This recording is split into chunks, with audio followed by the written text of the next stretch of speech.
यवतमाळच्या राळेगावमध्ये सध्या एका गंभीर आरोपाने संपूर्ण जिल्हा हादरला आहे। 34 मुली बेपत्ता झाल्याचा खळबळजनक आरोप जिल्हाध्यक्ष प्रफुल्ल चव्हाण यांनी केलाय आणि त्यानंतर एकच खळबळ उडाली आहे। या प्रकरणाच्या केंद्रस्थानी असलेला मजहर कुरेशी आता पोलिसांच्या रडारवर आहे। परंतु या सगळ्या प्रकरणावर आता मजहरच्या वडिलांनी मोठी प्रतिक्रिया दिली आहे।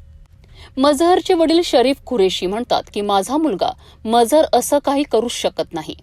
आपल्या मुलावर लावण्यात आलेले सर्व आरोप त्यांनी फेटाळून लावले आहेत। राळेगावातील वाढता तणाव आणि राजकीय आरोप प्रत्यारोपांच्या पार्श्वभूमीवर शरीफ कुरेशी यांनी आपल्या मुलाची बाजू मांडली आहे।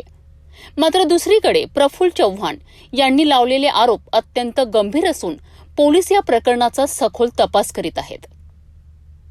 काय आहे या प्रकरणाचे सत्य? खरोखरच 34 मुली बेपत्ता आहेत का की हा एक केवळ आरोप आहे? पाहूया सविस्तर। नाही सर, आम्हाला याची जर माहिती आम्हाला जर असती तर आम्ही असं करूच नाही दिलं असतं। हे काहीच माहीत नाही आम्हाला काय का नाही म्हणून। ह्या नंतर हा प्रश्न झाल्यानंतर ह्या घटना घडल्यानंतर मग माहिती पडलं आम्हाला। काही असं होऊ शकते, काही नाही असं होऊ शकते।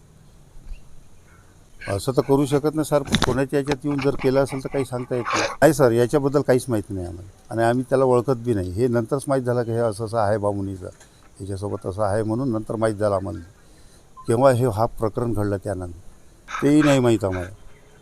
तो कुठं राहत होता, कुठं अतिक्रमण करा हे बी माहीत नाही सर आम्हाला। नाही सर, माहितीच नाही याच्याबद्दल। आणि ते क्लिप वगैरे असं मोबाईलचं काही मला समजत नाही खरी गोष्ट म्हणजे। नाही, घर सोडून कुठंच नाही जायचं सर, घरीच राहायचं। त्याचा व्यवसाय काय आहे? व्यवसाय चिकनचा होता सर। माझाच धंदा आहे चिकनचा, माझ्याच दुकानावरच राहा आणि ठेकेदारी वगैरे करतो आम्ही पुन्हा। ते सुरुवातीला पहिले आमचे जे धंदे होते सर ते त्यावेळेले करे, पण त्याच्यानंतर हा बंदीचा ज्यावेळेले हे आला तेव्हापासून त्यांना बंद करून दिले होते सर।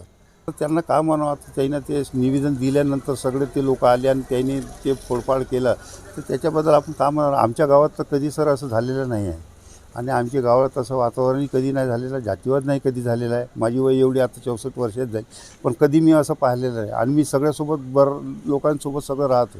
जातीभेद असं काही मी हे करत नाही आमच्या इथं कधी, आणि असं कधी घडलंही नाही का जातीभेद आमच्या गावात कधी झालं म्हणून। आता त्यांनी तपास करून पाहाल, त्याच्याबद्दल आपण कसं म्हणणार, त्यांच्यात आहे तो तपास।